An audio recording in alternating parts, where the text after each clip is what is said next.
नमस्कार दोस्तों, आज आप सीखेंगे कि अपनी लागतों को कैसे नियंत्रित किया जाए ताकि आपका व्यवसाय जल्दी से उस बिंदु तक पहुंच सके जहां वह अपनी लागतों को पूरा करने के लिए पर्याप्त पैसा कमाता है और अंततः चतुराई से बढ़ता है, जिससे इसका मूल्य बढ़ जाता है।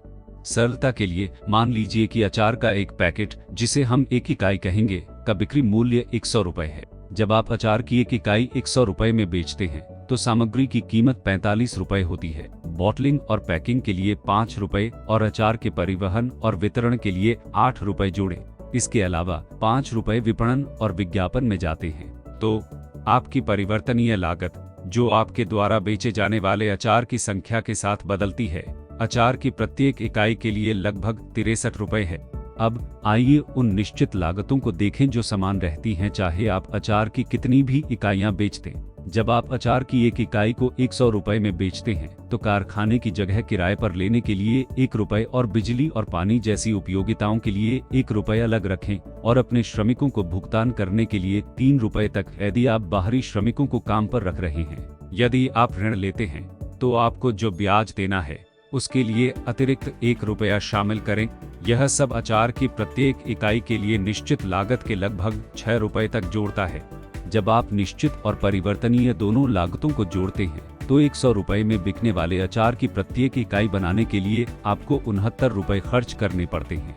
इसका मतलब है कि आप अचार की प्रत्येक इकाई के लिए 31 रुपए का लाभ कमाते हैं। हालांकि आपको करों में 10 रुपए का भुगतान करना पड़ सकता है, इसलिए करों के बाद आपका लाभ प्रति अचार लगभग 21 रुपए है। यह कहने का एक सरल तरीका है कि आपका शुद्ध लाभ मार्जिन 21% है।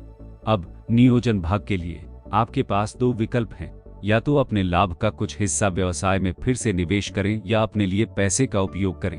अपने लाभ का आधा हिस्सा, जो कि RS 10.5 है, स्टॉक जैसी चीजों के लिए व्यवसाय में वापस डालना बुद्धिमानी है। फिर आप बाकी रुपए का उपयोग कर सकते हैं। 5 अपने या अन्य उद्देश्यों के लिए। जल्दी से लाभ कमाने के लिए अपनी निश्चित लागत को कम करने का प्रयास करें। अचार बनाने के लिए जगह किराए पर लेने के बजाय अपने खुद के शेड का उपयोग करें। शुरुआत में परिवार के सदस्यों को श्रमिकों की लागत बचाने में आपकी मदद करने के लिए कहें। ऋण लेने के बजाय अपने पैसे का उपयोग करें या दोस्तों, परिवार और व्यावसायिक भागीदारों से मदद लें। इस तरह आपको नियमित ब्याज नहीं देना पड़ेगा। उन्हें एक निश्चित भुगतान के बजाय लाभ का एक हिस्सा दें। यदि आप इन लागतों को कम रखते हैं तो आप दूसरे महीने से लाभ कमाना शुरू कर सकते हैं। जब आपके ग्राहक आपके उत्पादों को पसंद करते हैं और आपका व्यवसाय बढ़ता है तो आपको इसे चलाने के लिए अधिक धन की आवश्यकता होगी। आपको अधिक सामग्री खरीदनी होगी, अधिक उत्पाद बनाने होंगे और तैयार माल और दुकानों के लिए क्रेडिट के लिए पर्याप्त पैसा होगा। यही वह जगह है जहां पर्याप्त कार्यशील पूंजी होना महत्वपूर्ण है। यह आपके व्यवसाय को बढ़ने में मदद करता है।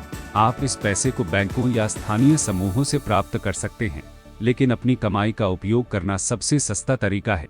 अपने मुनाफे का आधा हिस्सा व्यवसाय में रखने और फिर से निवेश करने से आप 2 काम करते हैं। आपके पास काम करने के लिए अधिक कार्यशील पूंजी है और आप अपने व्यवसाय के मूल्य को बढ़ाते हैं। जब आप पुनर्निवेश करते हैं तो आप बड़े ऑर्डर संभाल सकते हैं और अधिक स्टॉक रख सकते हैं। इससे अधिक व्यवसाय होता है और इसके परिणामस्वरूप आपके व्यवसाय का मूल्य बढ़ता है।